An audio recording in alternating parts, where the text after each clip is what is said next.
오늘 함께 읽으신 이사야 19장 16절에서 25절에 이제 16절 시작하는 부분에서도 그날에로 시작하는데 그날에가 무려 6번이나 반복되고 있습니다. 저도 한번 세다가 깜빡한 적이 있는데 21절 중간 부분에 그날에 있어서 6번이나 되고 있습니다. 그래서 6번 맞습니다. 그러면 왜 이사야는 그날에를 통해서 정말 그 하나님이 우리와 함께 하시고 하늘에서 주시는 그 평화와 샬롬이 이 땅 가운데 임하실 것이라는 그날에 대한 소망이 있었다는 것입니다. 사실 근데 그날은요 지금 현재 임하지는 않습니다. 그렇지만 그날을 우리가 또 언제라고 정확히 알 수는 없습니다. 그런데 오늘을 살아가는 우리에게 수많은 문제들이 있다는 게 정말 우리의 어려움입니다. 그날을 기대하고 소망하고 하나님이 우리의 유일하신 그런 소망이 되시고 우리의 구원의 유일하신 피난처가 되심을 우리는 머리로는 알고 있는데 그날을 기다리기까지 우리는 오늘을 어떤 선택을 해야 되는지가 너무 어렵다는 것입니다. 이스라엘의 입장에서 보면은 주변에 있는 여러 강대국들 틈에 끼어가지고 자신들을 위협하고 압박하는 그 상황 가운데 이 나라를 의지하기도 하고 저 나라를 의지하기도 하고 수많은 선택을 해야 되는 상황들이 있었습니다. 어쩌면 이 이스라엘의 상황들을 보면, 역사를 보면 우리 대한민국과 조금 비슷합니다. 성경에 나오는 여러 가지 또 예화들이나 그런 거 보면 우리 한국 사람하고 좀 비슷하다라는 생각도 들 때가 많이 있는데, 역사적으로 또 지리적인 그 상황에 보면 이스라엘은 열방 가운데 틈바구니에 껴가지고 이 나라를 의지하기도 하고 저 나라를 의지하기도 하고 그러다가 배반도 당하기도 하고 버림도 당하기도 하고 정말 우리의 그 지나간 정말 열방 가운데 끼어서 어떻게 해야 될지 모르는 그 상황을 우리가 보는 것 같습니다.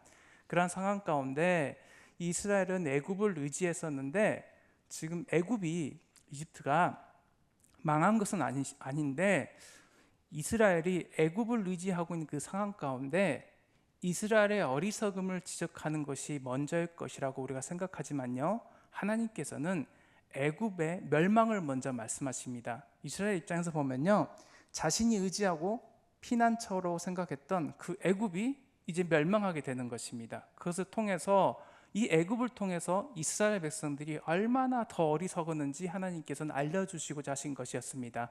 정말 너희들이 이방 땅이라 생각하고 정말 여러 가지 이 다신을, 여러 신들을 섬기고 있는 이 애굽에서 언젠가는 그들이 여호와를 섬길 것인데 너희들은 이미 하나님께서 택하셨고 그 수많은 세월 동안 많은 역사적인 그런 인물들 통해서 함께 하셨던 그 증거와 증표가 있음에도 불구하고 그들은 여호와 하나님을 버리고 의지하지 않고 애굽을 의지했었는데 그 애굽에 그 핵심되는 그 중앙에 그 수도에 여호와를 섬기는 제단이 생길 것이라고 지금 말하고 있다는 것입니다. 그 말을 들었을 때 이스라엘 입장에서 보면 자신은 이미 이스라엘의 그 여호와 하나님을 섬기고 있음에도 불구하고 그들은 그 여호와 하나님을 버리고 애굽을 의지했다는데 그게 결국에는 그들의 어리석음을 하나님께서는 이사야를 통해서 예언의 말씀을 통해서 깨달아 알기 원하신다는 것입니다.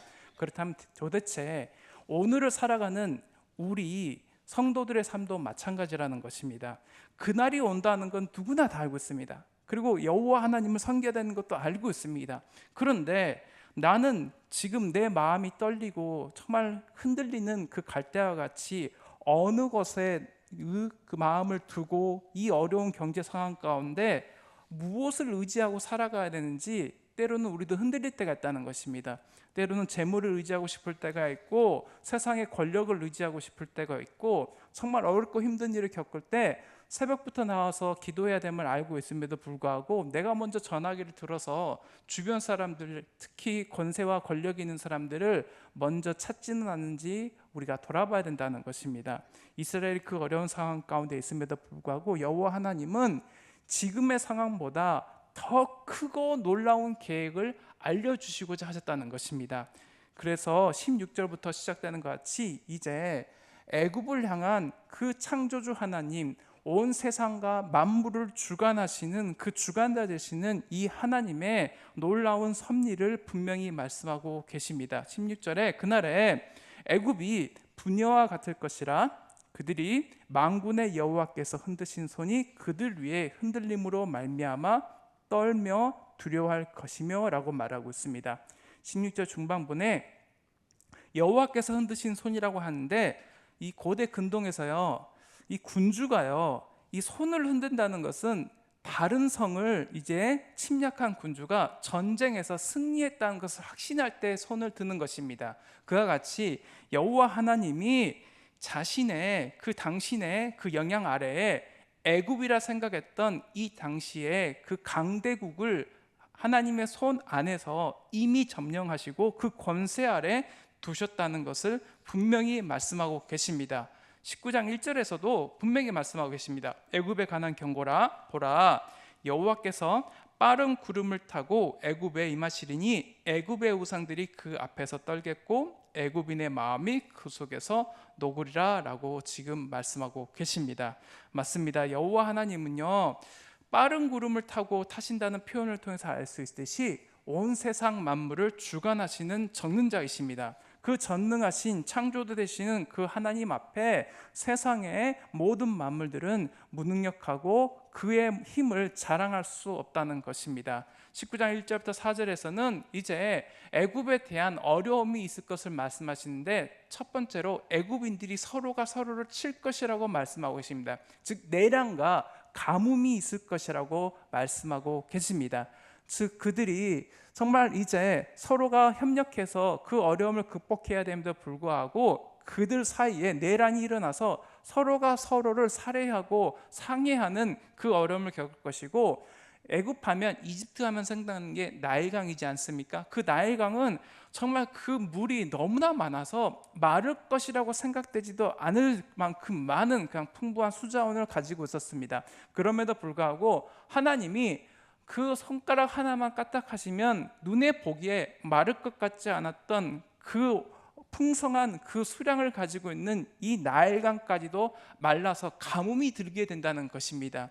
그렇자 정말 안에서는 내란이 일어나고 정말 그들이 정말 도저히 마를 것 같지 않았던 이 경제적인 기반이라 생각했던 나일강마저 그들이 마르게 됐다는 것입니다. 그래서 그들 가운데 이제 하나님을 섬기지 않고 세상의 여러 신들을 섬겼던 이 애굽이 그 우상들에게 열심히 기도하고 간구함에도 불구하고 그들은 어떠한 곳에서도 하나님 외의 것을 의지함으로 말미암아 도움을 받지 못하게 되고, 유일하신 그 여호와 하나님을 대하여 두렵고 떨리는 마음이 생길 수밖에 없다는 것입니다.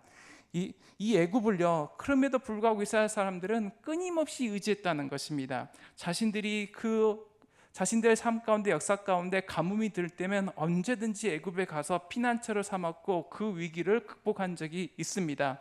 이 아하스 시대에도 북이스라엘과 아람 연합군이 남유다를 침공하자 이 남유다는요 아수르를 의지했습니다. 그리고 북이스라엘과 아람 연합군을 격퇴했습니다. 그런데 유다는요 아수르의 힘을 빌려서 위기를 모면했는데 이것이 빌미가 돼서요 아수르의 침공을 받게 됐던 것입니다. 그렇게 되자 유다 왕 히스기야는요 그들이 대대손손 의지했던 이 애굽에게 도움을 요청합니다. 그리고 애굽의 힘으로 또한 아수르를 물리치고자 했지만 이것은 하나님의 뜻이 아니었습니다. 왜냐하면 하나님의 백성은 오직 유일하신 하나님만을 의지해야 했다는 것입니다.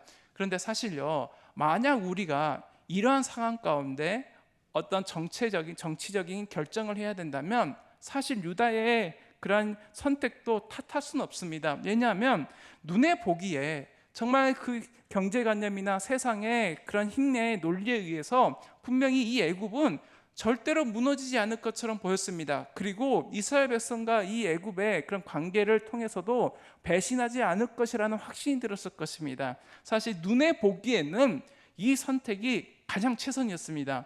그럼에도 불구하고 이 애굽은요 하나님이 손 하나 까딱하면 그저 쓰러져 버릴 병든 나무에 불과하고 상한 갈대에 불과했다는 것입니다. 그래서 여호와 하나님의 그러한 섭리와 주관하심과 그 권능으로 인해서 애굽을 치시게 될 것이고, 이와 같이 내란을 비롯해서 가뭄이라는 자연재해를 겪게 됨으로 말미암아 애굽 사람들이 수많은 그러한 두려움과 흔들림으로 여호와 하나님에 대한 그러한 마음이, 신앙이 싹트게 될 것이라고 분명히 말씀하고 계십니다. 그리고 18절과 19절에 보면요, 제가 읽어드리겠습니다. 그날에 애굽 땅에 가나안 방언을 말하며 만군의 여호와를 가리켜 맹세하는 5 성읍이 있을 것이며 그 중 하나를 멸망의 성읍이라 칭하리라. 그날의 애굽 땅 중앙에는 여호와를 위하여 제단이 있겠고 그 변경에는 여호와를 위하여 기둥이 있을 것이요 라고 말씀하고 계십니다. 여호와 하나님의 그런 심판과 권능이 임하시는 날, 그리고 하나님의 나라가 임하시는 그 날이 되면요, 이 애굽 땅이요 가운데 어떤 일이 일어나냐면요, 가나안 방언을 말하고요, 분명히 애굽 땅입니다. 이스라엘 백성이 아닙니다. 그리고 여호와를, 만군의 여호와를 가리켜 맹세하는 5 성읍이 있을 것이라 라고 말합니다. 그리고 19절에는 이 애굽 땅 중앙에 여호와를 위하여 제단이 있겠고 그 주변에는 여호와를 위하여 기둥이 있을 것이라고 지금 말하고 있습니다. 그래서 정말 이 애굽을 향한 여호와 하나님의 그 통치와 그 섭리로 인해서 드디어 애굽 땅 가운데 여호와 하나님을 섬기는 성읍이 있게 되고, 그 중심에 태양신 라를 섬기는 그들의 그 이방신을 섬기던 그곳이 이제 여호와 하나님을 섬기기 위한 제단으로, 그 태양신 라는 이제 제거된다고 분명히 말씀하고 계십니다. 세상의 모든 것을 주관하시고 섭리하시는 만군의 여호와 하나님을 그들은 이제 그 여호와 하나님 앞에 예배드리는 성전을 세우게 될 것이라고 지금 말하고 있다는 것입니다. 여호와 하나님이 통치하시고 다스리시는 그 날에 온전하신 그 여호와 하나님만을 섬기게 되는 그 예배와 그 성전이 이곳 가운데 이루어지게 된다는 것입니다. 그리고요, 분명히 우리가 알 거예요. 이게 지금 18절 19절에는 여호와 하나님을 향한 그 예배와 경배가 이루어지게 되고요, 그 다음에 어떻게 되냐면요, 20절부터는 이것이 이 애굽의 자녀들이, 애굽이 이제 하나님의 자녀로 이제 택함 받게 됐다는 것입니다. 하나님의 자녀로 된다는 건요, 첫 번째가 뭐냐면요, 여호와 하나님 앞에 자신의 죄를 고백하고 예배드리는 것입니다. 그리고요, 하나님은요 그것을 근거로 뭘 하시냐면 이 백성들의, 자녀들의 그 부르짖음을 듣고 구원하십니다. 그리고요, 그들은 여호와 하나님 앞에 감사와 예물을 드립니다. 그리고 온전하신 그 하나님과 백성이 합평케 되고 화목케 되면요, 그 다음에 어떻게 되면요, 주변의 이웃들과 함께 그 하나님께서 주시는 평안함과 샬롬을 누리게 된다는 것입니다. 즉, 내가 잘못하고 죄악을 저질렀을 때 여호와 하나님께 피하고 그 내 죄를 회개했을 때 여호와 하나님과의 관계가 온전히 회복된 자들, 특히 예배와 감사와 서원을 드림으로 말미암아 이제 내 신앙이 이제 어느 정도 성숙하게 되면 어떻게 되냐면 내 주변에 있는 이 수평적인 이웃들과의 관계가 또 하나님의 샬롬이 회복된다는 것입니다. 이것을 지금 단계별로 지금 말씀하시는 것을 또 말씀을 준비하면서 제가 보게 됐었는데, 정말 이 19절과 20절에 보는 것처럼 이 여호와 하나님을 향한 그 예배와 그 헌신이 이 애굽 땅 가운데 이루어지게 된다는 것입니다. 20절 제가 읽어드리겠습니다. 이것이 애굽 땅에서 만군의 여호와를 위하여 징조와 증거가 되리니 이는 그들이 압박하는 자들로 말미암아 여호와께 부르짖겠고 여호와께서는 그들에게 한 구원자이자 보호자를 보내사 그들을 건지실 것임이라 지금 말씀하고 계십니다. 여러분, 이거 지금 20절의 말씀을요, 애굽이라는 주어가 생략되면요 자칫 우리가요 많이 어디서 본 것 같은 느낌이 들지 않습니까? 출애굽할 당시에 이스라엘 백성들이 애굽의 고난과 그 핍박에 의해서 여호와 하나님을 찾았던 그 구절과 거의 유사합니다. 제가 출애굽기 3장 7절 8절 읽어드리겠습니다.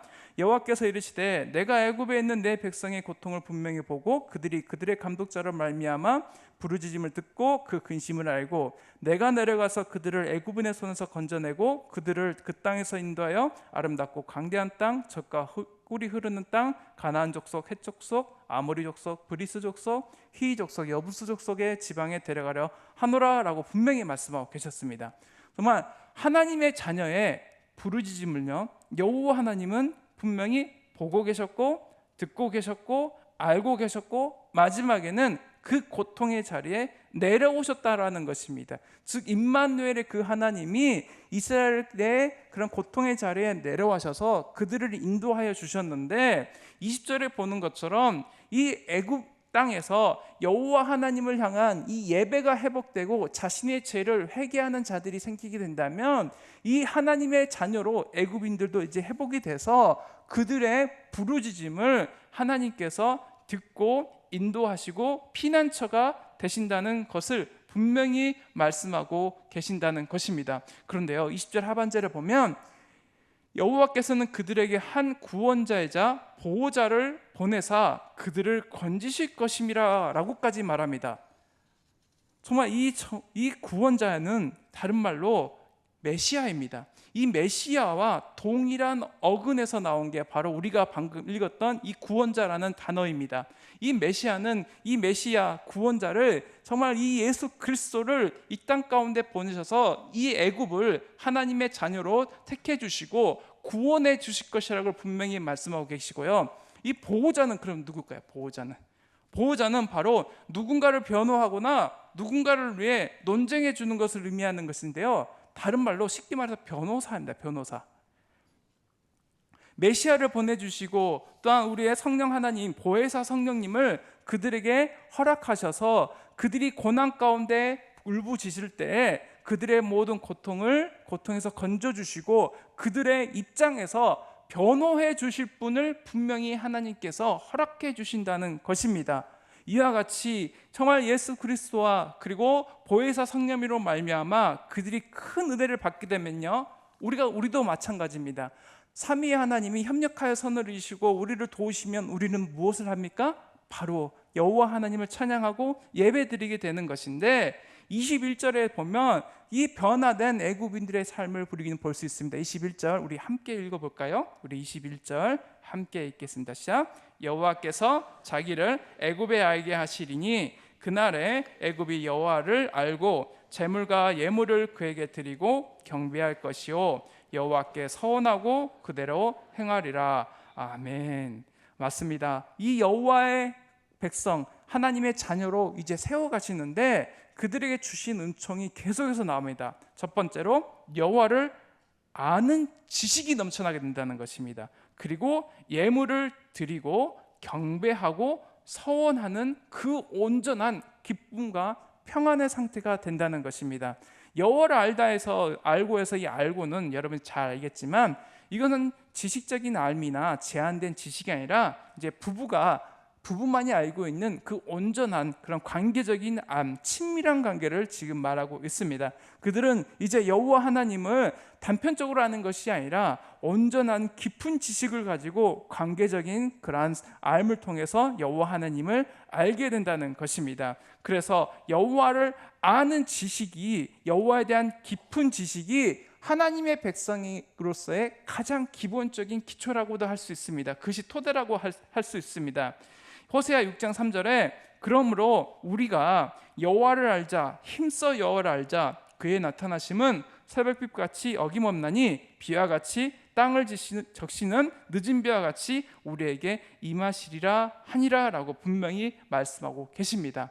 여호와를 알므로, 여호와가 어떤 분이신지 지식적으로만 우리가 아는 것이 아니라 여호와 하나님과 친밀한 깊은 관계를 누름으로 말미암아 세상이 줄 수 없는 그 온전한 그 알을 이제 알게 됐고, 그 지식과 알을 토대로 이제 제물과 예물을 드리고 경배를 하게 된다는 것입니다.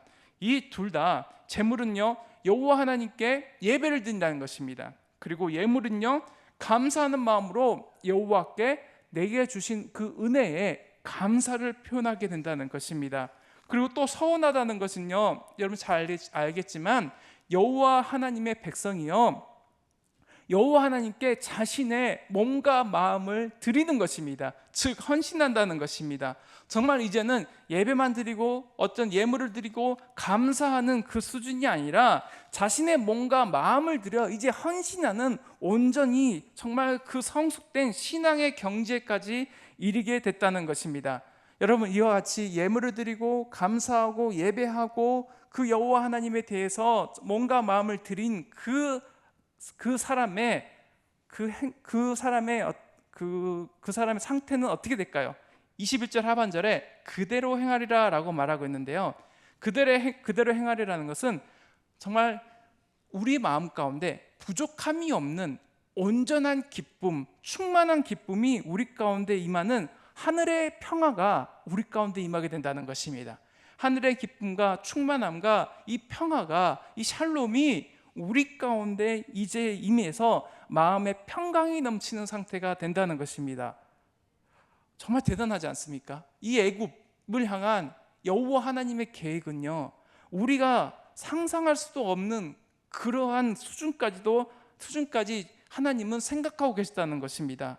그런데 정말 또 하나는 바로 22절에 보는 것처럼 여호와께서 애굽을 치실지라도 치시고는 고치실 것이므로 그들이 여호와께로 돌아올 것이라, 여호와께서 그들의 간구함을 들으시고 그들을 고쳐주시라 라고 말씀하고 계십니다.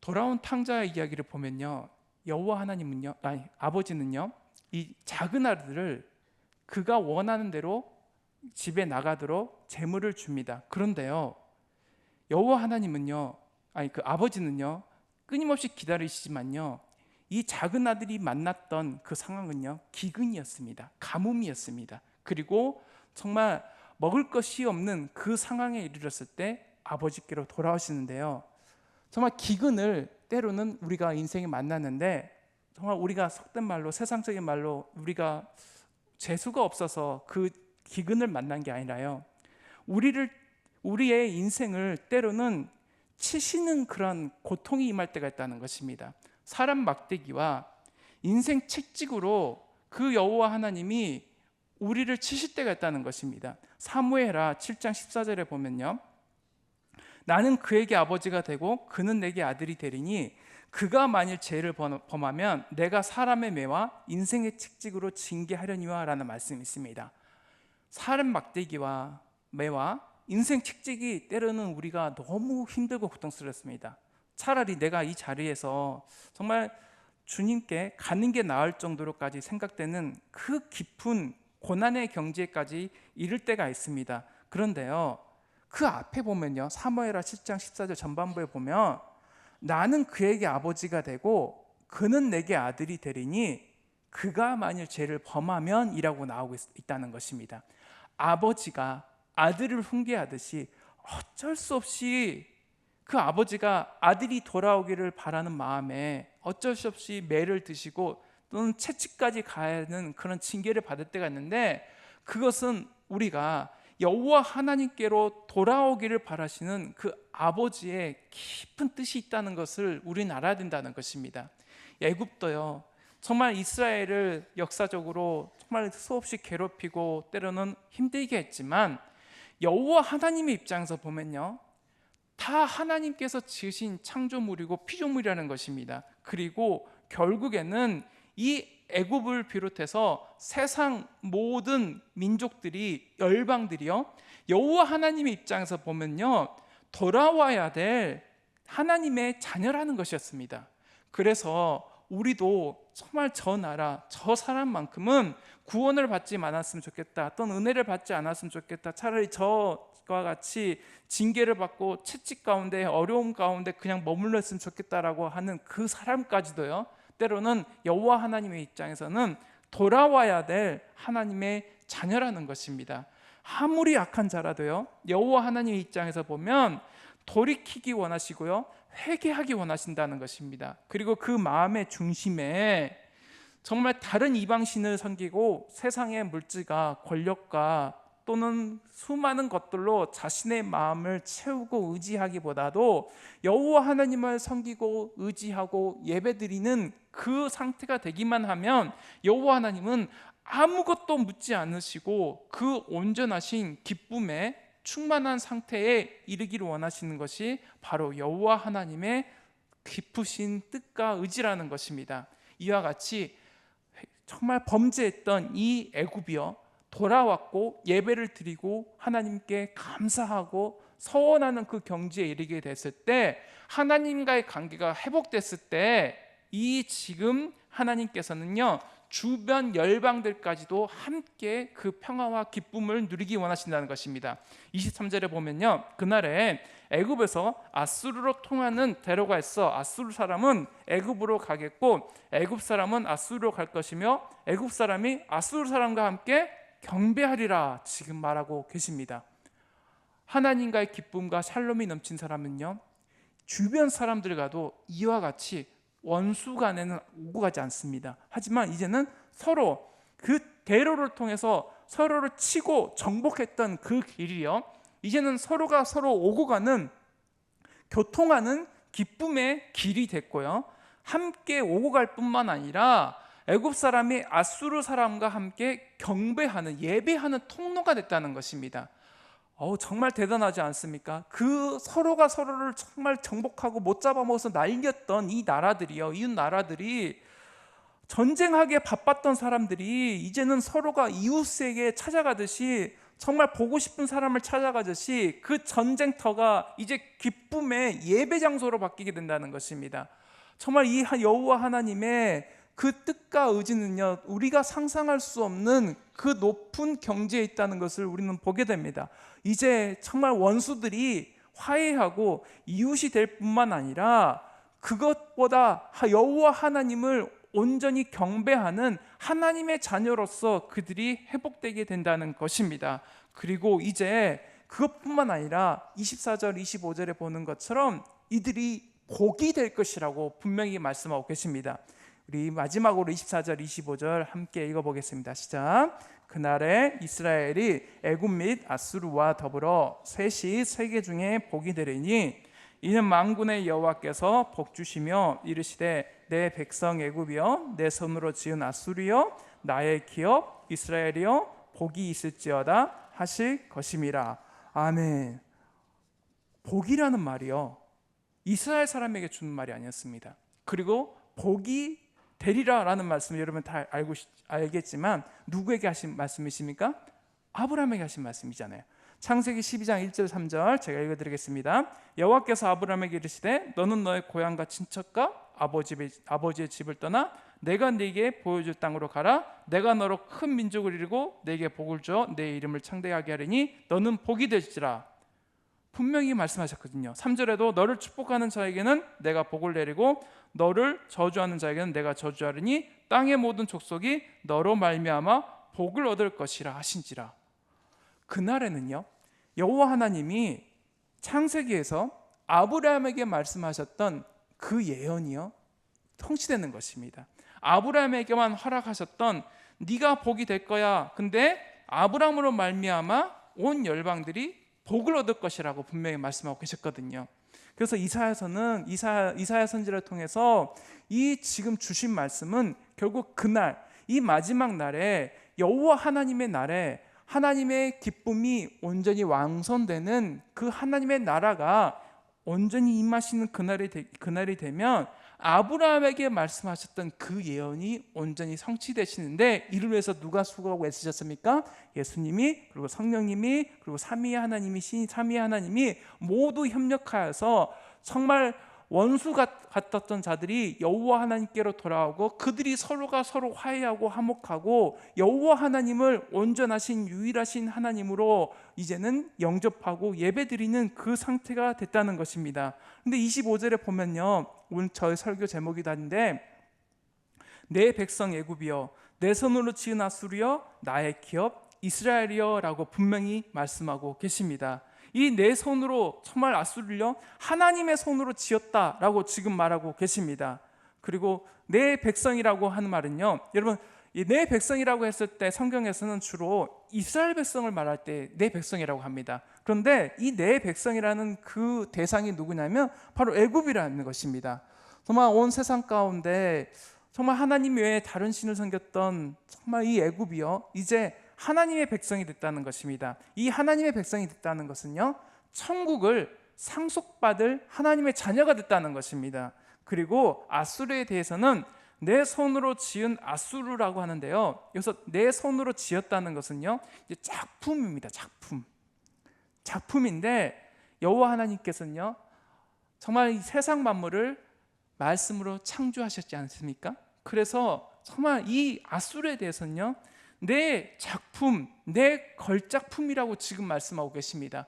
내 손으로 정말 아수르를 온 정성과 마음을 다해서 이 세상 만물을 정말 작품과 같이 온 마음을 다해서 창조했던 것처럼 이 아수르를 향해서도 내 작품, 내 걸작, 내 예술품이라고 분명히 지금 위와 같이 선언하고 계십니다.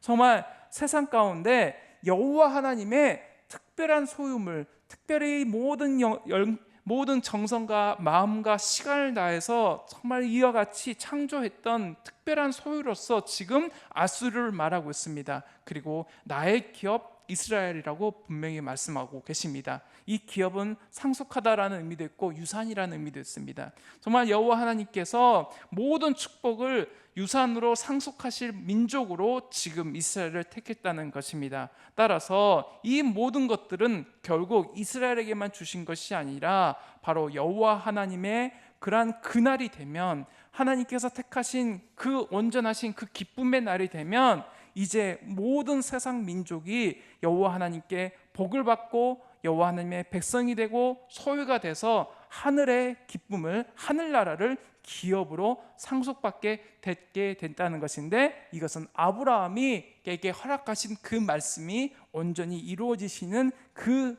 온전한 기쁨에 그들이 동참하게 된다는 것입니다. 우리 말씀을 마치겠습니다. 오늘 말씀에서 우리는 애굽에 내려진 하나님의 심판을 바라보게 됩니다.